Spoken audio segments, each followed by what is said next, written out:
Carlos, Bardo, Eduardo, thank you so much for being here. Okay, I want to begin with a very quick story, if that is cool.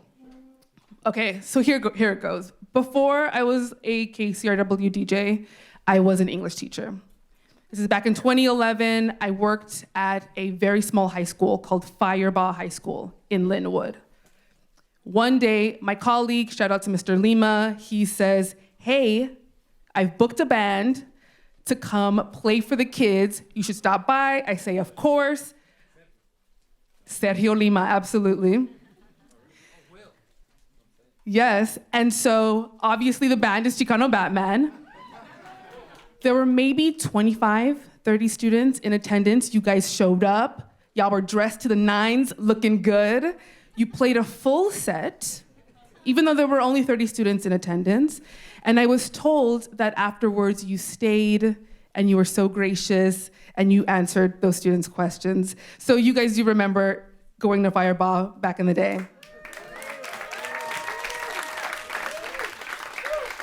And I bring that story up because I feel like it's such a testament to, oh my God. Hi, Daddy. I feel like it's such a testament to how you all prioritize connecting with fans, connecting with people. And so I'm curious, now that the band has gone from being, a local LA band to having global success, how do you maintain and nourish that connectedness with your fan base? We're all in the same room together right now. Hey, well, how's it going? We're all living and breathing the same air, so it's not that difficult, I wish my mom was here. She's not here right now. I got my fam up there. Hi, Yemi. Hi, Kaiti. But I'll just say my mom is just, she's a radiating light from the Caribbean part of Colombia on the North Atlantic coast. And so she's quite the salsa dancer.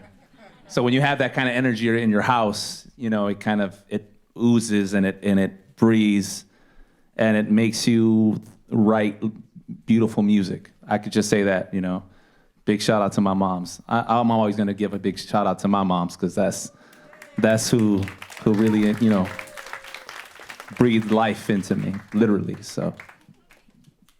I hope you don't mind sharing the mic. And I love that it's a family affair. This is super beautiful. Speaking of the music, obviously, congratulations on your 5th studio album, Notebook Fantasy. It is fantastic. And there's so many different textures and sounds on the album. And I feel like every single song kind of takes a life of its own. But even still, the complete record feels very congruous. It feels very seamless. So I'm wondering how you all managed to do that, given that there are so many genres on the record.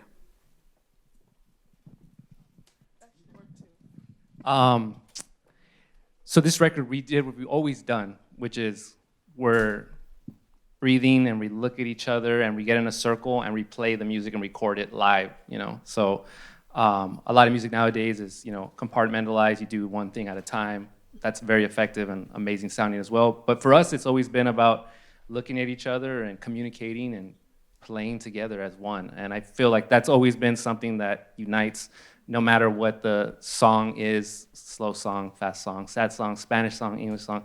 It's always gonna be tied to the three of us, the element of just playing live together in a room, and microphones capturing air movements. So. Awesome, and that mic should work hopefully. Yeah, we've been at it for a while, so, I met that guy when he was like 21. Eduardo, we met in our mid-20s, probably. We're 40 now. And all I can say is we've all grown with each other. Like, everybody has their own, the three of us have very different kind of aesthetic interests in music that whether it's where we're, what we grew up with or we're just different people, so we have different angles. So this album, you talked about like different genres on the record. So it's really all of us kind of pushing our own interests, and we let each other do that though. In the past, it'd be us just, you know, three guys in the room, just who's gonna get on, who's the one's gonna, you know, whose song is gonna make, who's gonna have the single on the record, you know, whatever. A lot of competition, and it's not like the competition, it didn't leave, you know. We're always trying to express ourselves and make our mark. But I think with this record, we were like, okay, well, if you got something, if you want to do like a 80s funk joint, well, let me, you know, get on my Wham vibe right now, you know? Let me get on my George Michael thing. Or, you know, if we're going to go, you know, super romantic ballad, you know, I'm just going to chill and let you do your thing, you know? And so it was a process of I think just maturing and giving each other space to express ourselves the way we wanted to.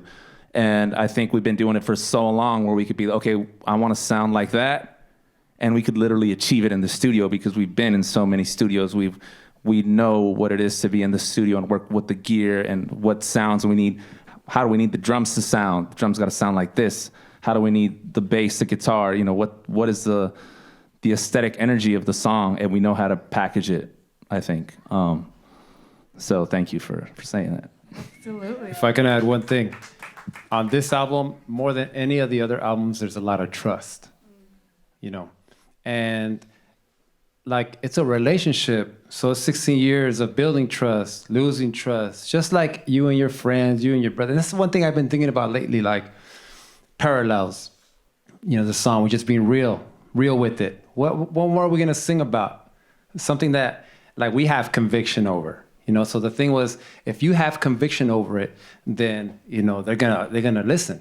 You know, but if you don't have your own conviction, and it's easy to tell our own story, you know, day in, day out, than it is to tell a fictitious one, or you know, it's just it's a different angle. And this album's very intimate.